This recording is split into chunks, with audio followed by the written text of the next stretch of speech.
tanda urang betah hirup di dunia. Mugi-mugi ka betah urang sabari Allah. Amin ya rabbal alamin. Dongeng judulna Rana Bengsrat karangan Kilingsa dina bagian ke-42. Kumaha daramang sadayana. Alhamdulillah mandaya hibar pakuati para lagi. Oge mugi-mugi mitra salamina dina kawilujengan. Salamina kaing panantayungan di Allah Subhanahu wa taala. Amin ya rabbal alamin. Hatur nuhun ka mitra sadaya nu parosnoe subscribe sareng loncengna. Ieu priyogi para mitra subscribe ka Mang Jaya, tim Mang Ojo officialnya. Kang tim Mang Jaya official. Oge ieu lonceng ka mitra biasanya. Mangga komentar naon bae oge, mangga bade nyarios naon bae oge. Insyaallah para mitra sadaya upami aya usul nu tiasa kalaksanakeun dilaksanakeun, mun teu tiasa kalaksanakeun hapunten anu kasuhun. Mangga atuh Randa Bengsrat karangan Kilingsa urang lajengkeun, Mang Jaya ngaturkeun nuhun, mangga nyangkakeun wilujeng ngadangu.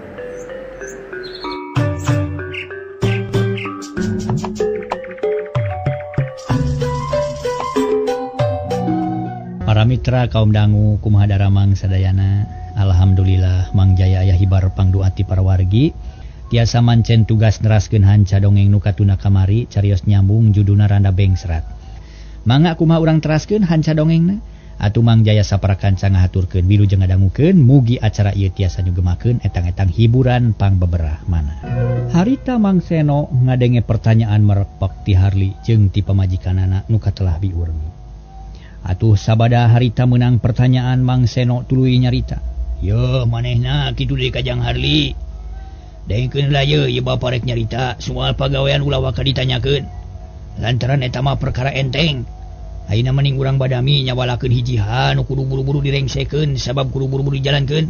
Ceuk Mang Seno mengkolkeun jejer perhatian Harli jeung Biurmi sangkan teu keukeuna nanyakeun pagawean Karmi.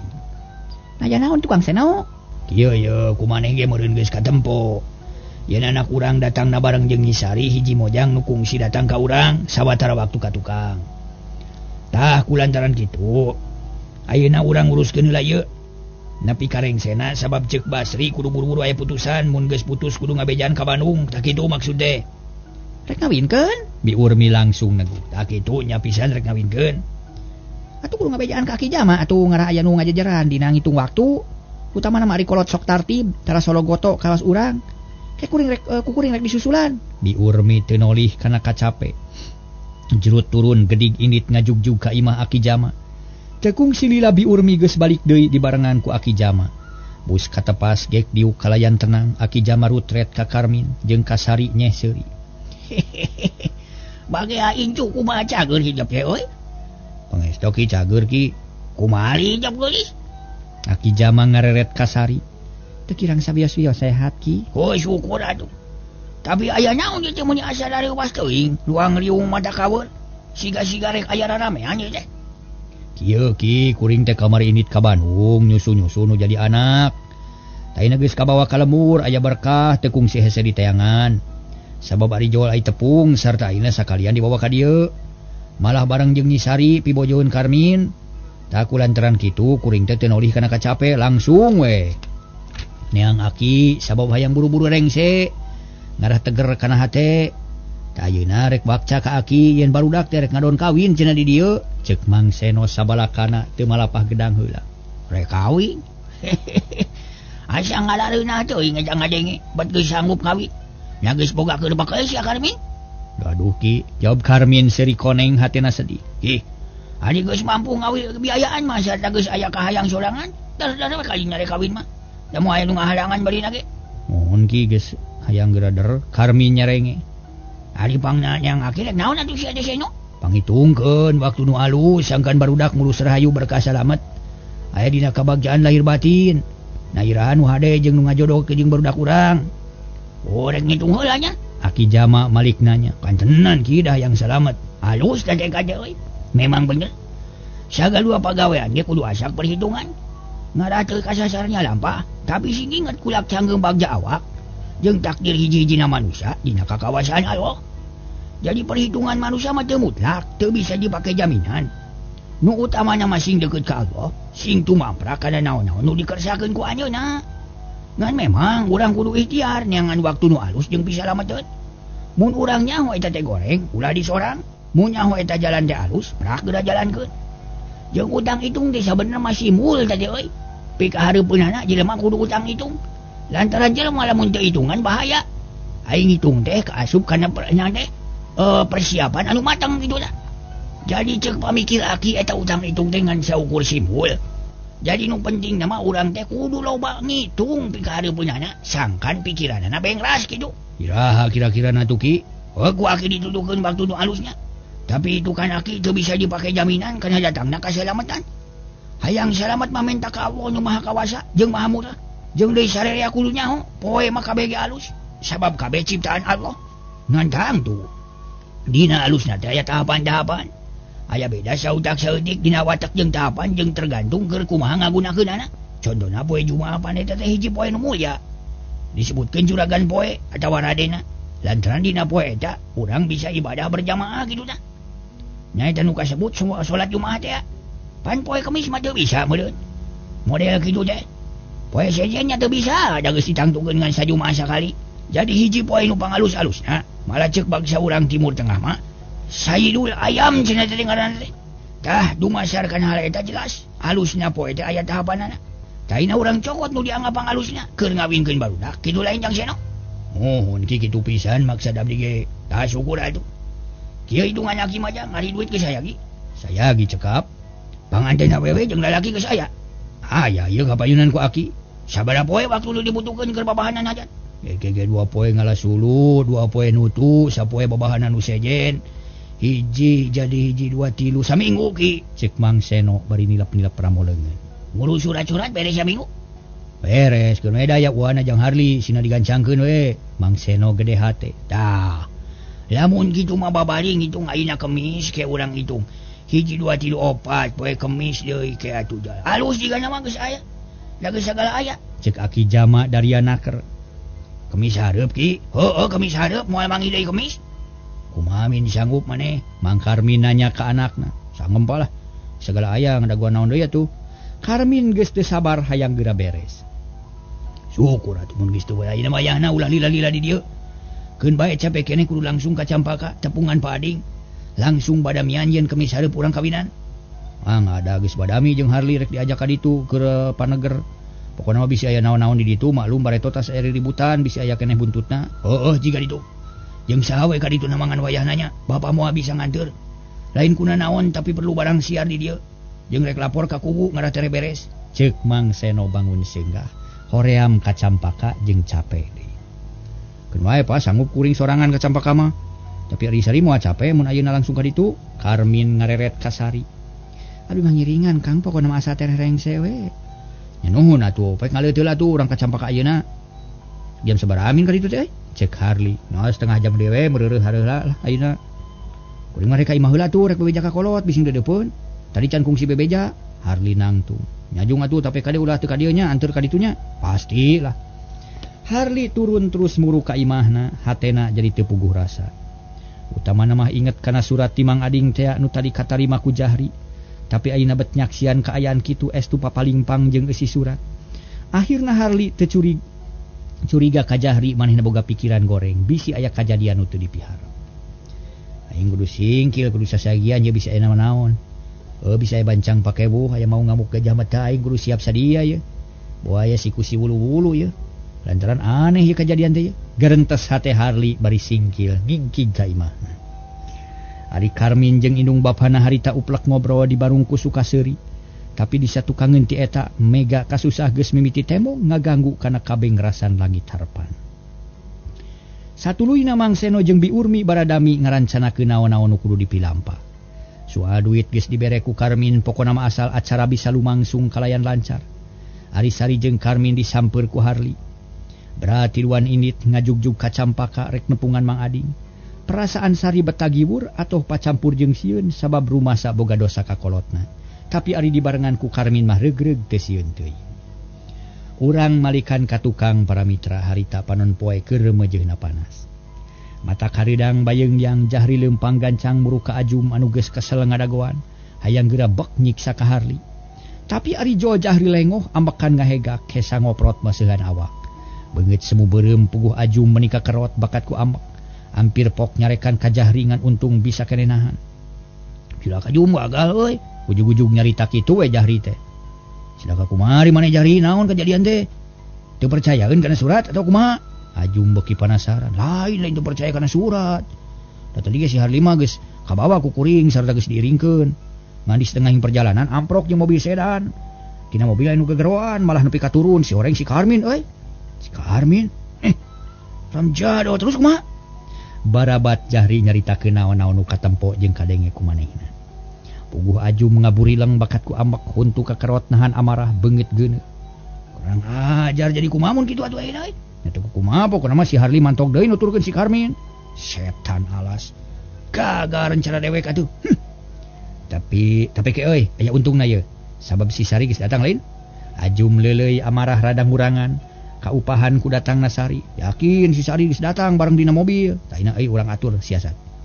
Tadi cek maneh si Karmin jeung si Harli rek kacampaka rek nempungan Mang Ading. Kumaha mun urang adukeun? Dukeun kumaha? Nya urang numpat di kacampaka urang laporan ka Mang Ading. Yen si Karmin nyerang kitu, terus si Ading sina mapek balad. Sina megat si Karmin. Di tengah jalan, keun sina pada neungeulan. Mora percayaeun kira-kirana.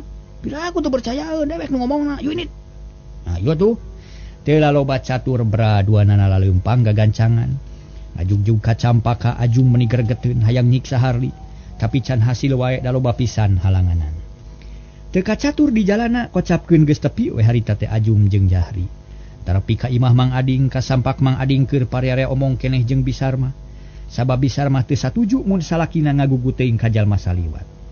Ari pek jebul pisan Mang. Tah, geuning geus datang, bagja temen Ujang. Bisa dipake ubar kudu keur pasea ieu. Pukumang teh keur parebut catur jeung mina ieu teh, ceuk Mang Ading Daryanaker. Paruman bear marah mai. Ari Bisarma olohok. Pabli ka hartos Mang. Tangdos ibu moal percanten kana ucapan abdi, margi ibu teh acan kenal ka abdi. Nang ayeuna mah kada percanten da sakedap di bakal aya buktosna. Bili butuh percanten Sari teh tos aya di Cikekes babarengan jeung si Karmin katu si Harli. Pami abdi bohong mangga keur cerita abdi sabeula. Tong duanana ceuk Ajum capetang naker ngomongna nyieun pianel. Di Cikekes nanya anta teh Ujang? Nyaan Bu ngan lamun ibu cangcaya keneh buktoskeun engke. Margi kira-kira bada asar manehna bade ka dieu. Nanging sanes bade niat hade tapi rek ngajorog Pak Ading. Sigana si Karmin teh kapangaruhan ku Tuang Putra. Lumeh Tuang Putra asa diusir ku Ramana. Tahu jalan kitu mugi sing atos-atos. Malih saena mah kedah lapor kana wajib enggal munut bantuan TRT. Pumi aya naon-naon kantu nyerek we kana boga dosana. Atuh nu langkung saya mah Pak Ading kedah milari balad upami si Karmin datang. Ulah ditanya deui langsung takol we sina beja duluna. Tak kitu we mun tanah abdi mah Bu. Mang Ading jeung Bisarma ting haruleng. Tuluy silih teuteup siga nu bingung kana omongan Ajum teh aya percaya aya henteu lantaran karek papanggih harita can apal kana sifat-sifatna. Ulah cangcaya Bu abdi mah nyaah ka ibu sareng ka bapa teh. Mun abdi teu nyaah ka bapa sareng ka ibu mah kanggo naon atuh tebih-tebih dibunut los-los ka dieu. Atuh saja biti kitu bili ibu kirang percanten, da ieu pun adi nyaksian pisan, geura taros ieu. Ajum nunjuk ka Jahri nu tadi ngadedempes ngadedengekeun. Nah kumaha kitu Ujang? Mun tadi teh abdi nguping pisan, malih mah ngobrol pisan sareng Karmin. Kieu saurna teh, mun nya sia wau jeung si Ading, jig buru-buru geura balik ka Campaka bejakeun ka si Ading. Geura sasayagian sabab dewek datang ke pas sore. Pikeun dewek boro-boro manusia sahulu, sanajan salemur Campaka moal diameuan kitu. Susumarna teh, eueuh. Narek naon cenah atuh teh nya mane sareuwas teuing. Kupina mah manehna kasieunan dumeh rumasa boga dosa. Ya sabun boga dosa masuk ke rumasa. Akhirna sok nyieun pucuk tigirang hayang riributan. Jendanya melanggung saya tatan-tatan we bilihnya manehna bade nyerang. Da sidik neng Sari mah dicacanak tadi ge dina mobil sedan, cek Jahri. Bisa pisan ngarek-kareka carita nu akhirna Bisarma kapangaruhan. Tah dengekeun Kang Ading. Kudu kumaha wis kieu? Nah, urang kudu ngabelaan anak sarta nu jahatna kudu beunang. Hiji-hijina jalan kudu minta bantuan ka tatangga pikeun megatan jalan sangkan si Karmin jeung si Harli tekung si asup ka lembur. Urang pegat we dimumunggang warah di dinya tuman. Setuju lah. Kitu pisan ka yang abdi ge Pak. Siksa we lah tuman. Ajum meuni atoheun hatena surak sabab eupan nanyanggut. Cuma atuh bebeja heula ka Pak RT ngarah aya mantuan. Mang Ading para mitra teu talangke. Harita keneh turun ti imah muru ka imah Pak RT. Nu kaparengan teu jauh nu satuluyna mapek balad. sarta bantuan ti tatanggana dibejakeun yen manehna rek aya nu ngajorag ku pamuda urang Cikeke. Nya puguh lembur jadi ibur beja pabeja-beja tatalepa ka unggal jalma nerekab ka sapangeussi lembur. Burudu lalaki nu jag-jag mah ka imah Mang Ading tuluy dibere pangarahan ku Pak RT diajak megat jalan bisinya aya nu rek kianat jahat. Ngan palebah dieu Pak RT teu cileureun Ajum jeung Jahri ditahan teu meunang wakabali. Lantaran mun bohong kari nyerek sabab Pak RT waspada geus bica maca galagat. Sanggeus dipapatahan bring jalma-jalma arini trek megat Karmin. Teu beda jeung para prajurit nu rek makul ngepul para mitra. Nu rek harita teh para mitra sadaya ngepung musuh di tapal wates. Mang Ading leumpang pangheulana nyoren bedog pasren jeung nyekel gegendir tina ruyung paranti ari ngarona. Pasang peta Mang Ading jika hulu balang dituturkeun ku wadia balad Campaka. Tah pegat ti dieu alusna mah keur mokol ieu keur megat musuh. Sok nyerumput dinu buni kade sing awas mata.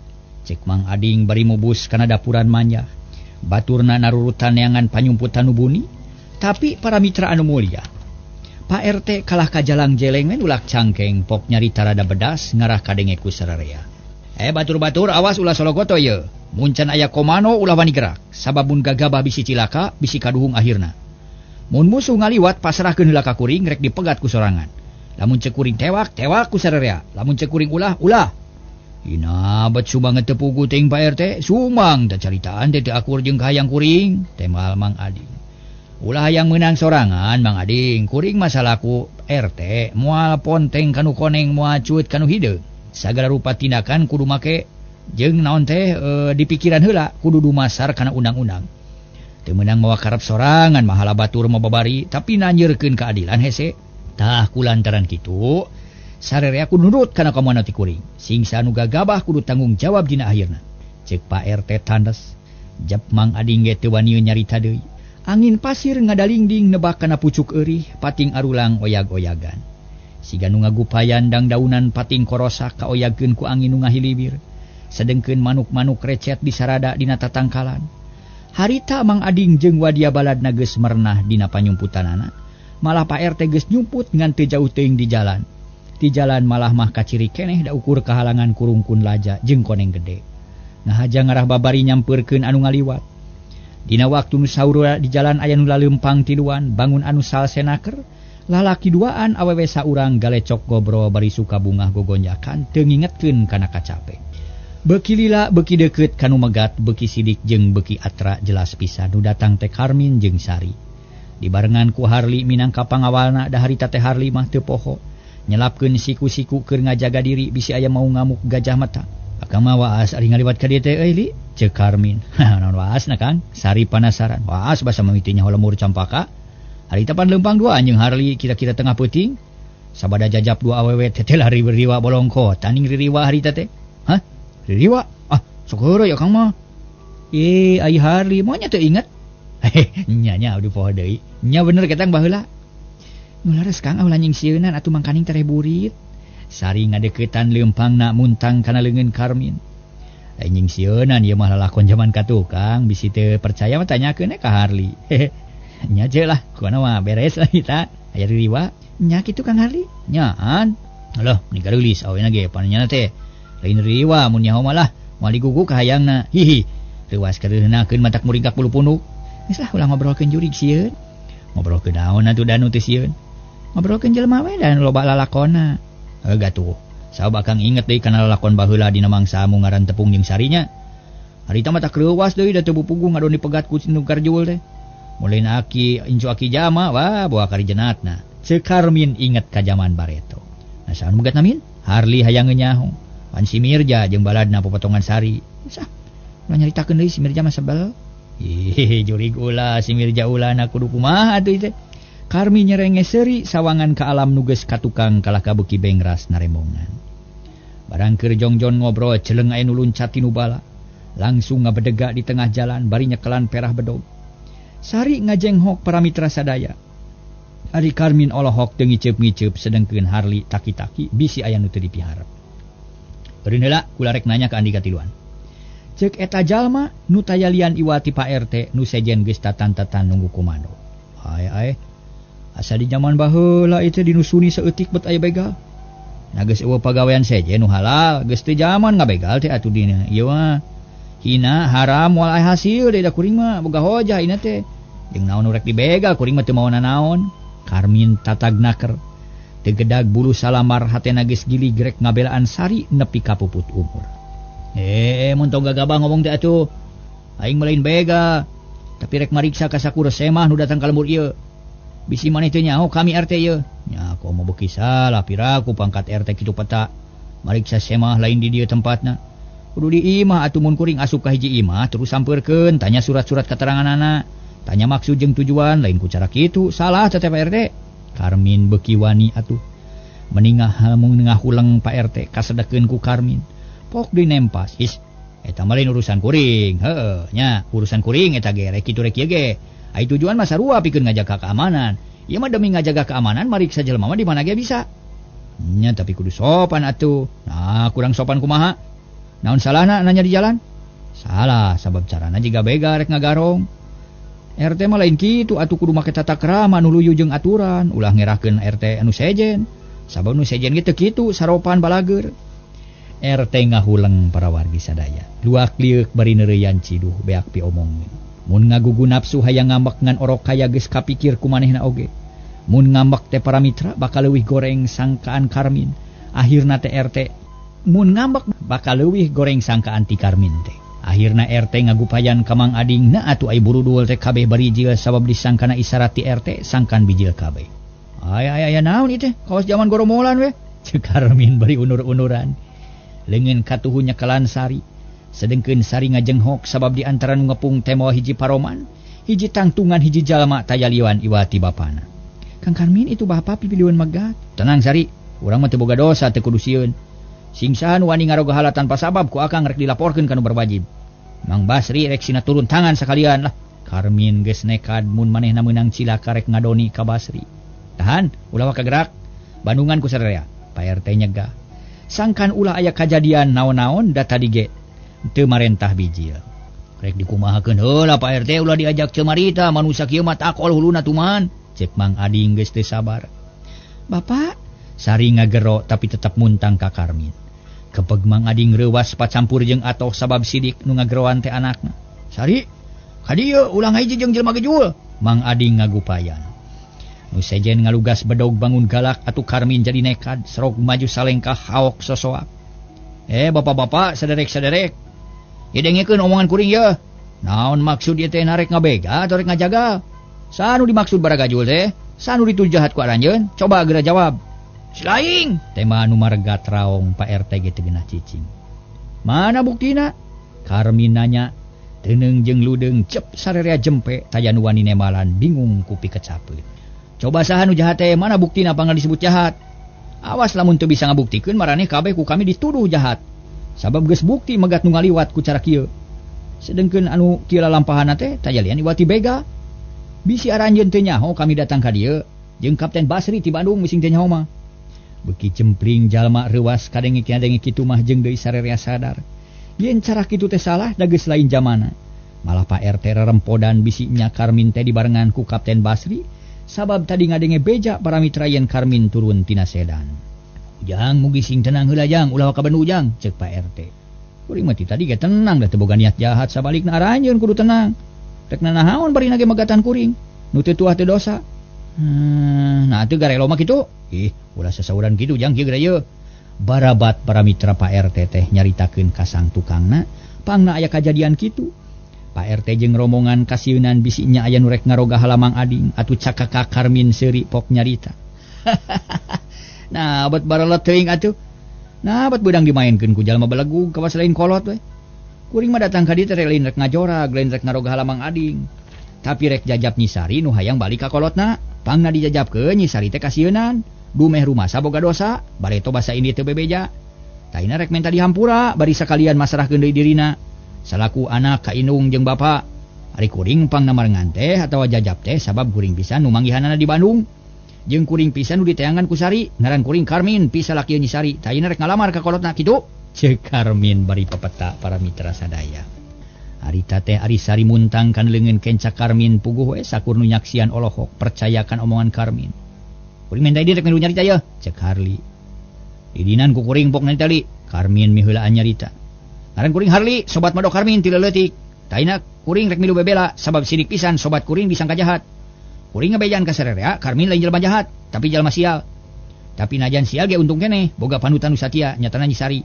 Taina kajadian kieu tangtu aya dalangna, sabab tadi ka imah kuring aya hiji jajaka nu ngakukeun ngaran Jahri. Ngomongna alona Mang Ading, mikeun surat sacawir nu unina teu pikahartieun. Tah ieu suratna. Cek Harli tuluy ngiwir-ngiwir surat nu memang ngahaja dibawa butuh pikeun bukti. Para mitra kaum dangu, Mang Ading jeung baladna ngarenyag sabab tadi memeh indit kadinya kungsina rempo dua jajaka. Nu hiji Jahri, nu hiji di Ajum atuh pok Pak RT nempas.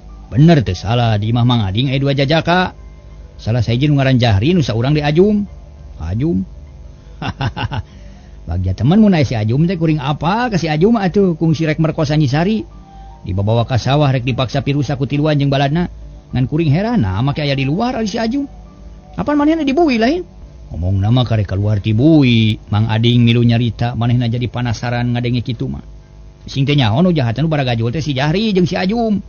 Tah eta nu kudu ditewak mah lain kuring jeung Karmin. Sing teu percaya pake tanya ka Nyisari nu jadi saksi asli. Cek Harli bari nunjuk ka Sari pok Sari nyarita. Nya bener pa si Ajum nu jahat jeung Buraong teh.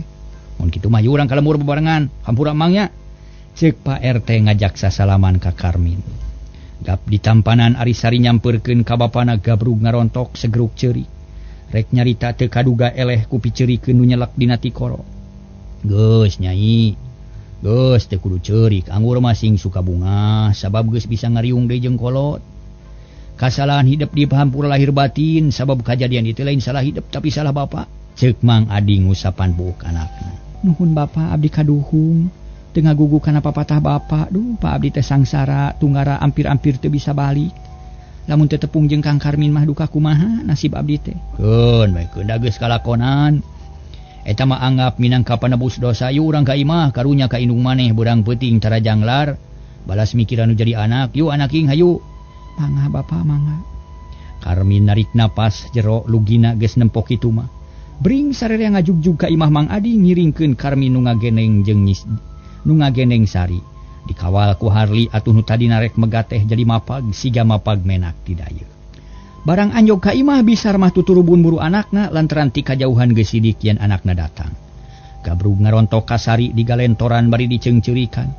Tina awahing ku sono jeung atoh bisa tepung deui jeung nu jadi anak. Bagea anak king geulis anak emak aduh. Nah kamana wae atuh meneh tega-tega teuing ninggalkeun emak jeung bapa. Kumaha geulis salamet? Ceuk bisar mah bungah tapi bari carindak-dak. Salamet emak, salamet. Syukur ari salamet mah da geuning meni lintuh geulis. Alah, bersih gini, dedeh teuing anak king nuhun. Bisar mah teu malirek kanulian, ngagugulung Nyisari bakat ku bunga. Ari Karmin jeung Harli geus mernah ditepas di sanghareupan ku Mang Ading. Jeung ku Pak RT nu sejen dariuk dina golodog, tapi aya ge nu milu ka jero. Nyarane kana bilik, lolobana mah ngajajar di pipir bari ngarobro di barung ku Sukaseuri. Sarmah meugeus yeu bageakeun semah yeuh nu bela ka si Nyai yeuh, yap ka dieu ka dieu. Ceuk Mang Ading ka pamajikanana. Hampura ujang jang Karmin, hampura emak teh kasep. Aduh, ceuk bisar mah bari ngajak sasalaman si panon reumai keneh. Sami-sami maaf digeunyuhunkeun dihapunten, ceuk Karmin. Heueuh geus we lah urang silih hampura ayeuna mah. Tapi kumaha ieu teh nu sanyana atuh nah bat jadi kieu. Asa pabeuli teuing balah konte, mana nu bener atuh? Nu bener mah jang Karmin jeung anak urang, nu salah mah si Jahri jeung si Ajum. Mana ayeuna jelmana? Mang Ading kekerot nahan amarah. Itu dipipir dijaga ku Hansip. Kumaha keun nu jahat nanya Pak RT? Keun sing sabar urang pasarahkeun kan wajib. Buktina geus jelas eta mah surat ti Jang Harli jadi saksi mati. Yen nu duaan teh rek nipu sanyana mah. Keun mah eta mah diurus ku kuring. Bibi jeung Mamang mah tarima we mah. Hormat sing sakumaha mistina. Ceuk Pak RT bari tuluy nangtung. Hatena gregeteun hayang nyocok kanu duaan cerut turun. Bisar mah buru-buru nyayagikeun cai enteh jeung lalawuhna di imah ngadak-ngadak loba jalma. Sabab sarerea para mitra pada hayang tepung jeung Sari nu geus sataun leuwih kabejakeun leungit. Puguh di imah teh meuni heurin usik raong naranyakeun ka Sari matak bingung nemalanana. Ngan untung nu nempo teh teu kabeh lengoh aya nu hideng mawa kadaharan. Atuh langsung disuguhkeun recok barang dahar kawas anu boga hajat. Sanggeus salse Mang Ading nanya ka Karmin.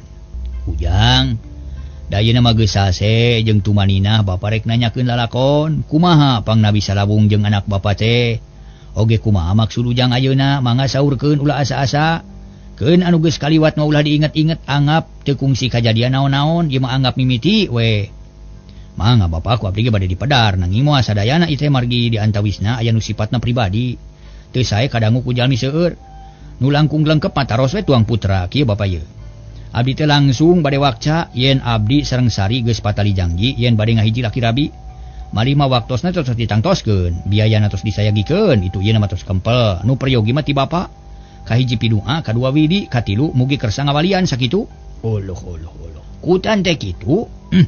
Nya nuhun alhamdulillah ari kitu carana mah tapi kumaha atuh jang iraha waktosna. Mang Ading ampir teu percaya ngadenge kitu teh, tapi ari hatena mah bunga.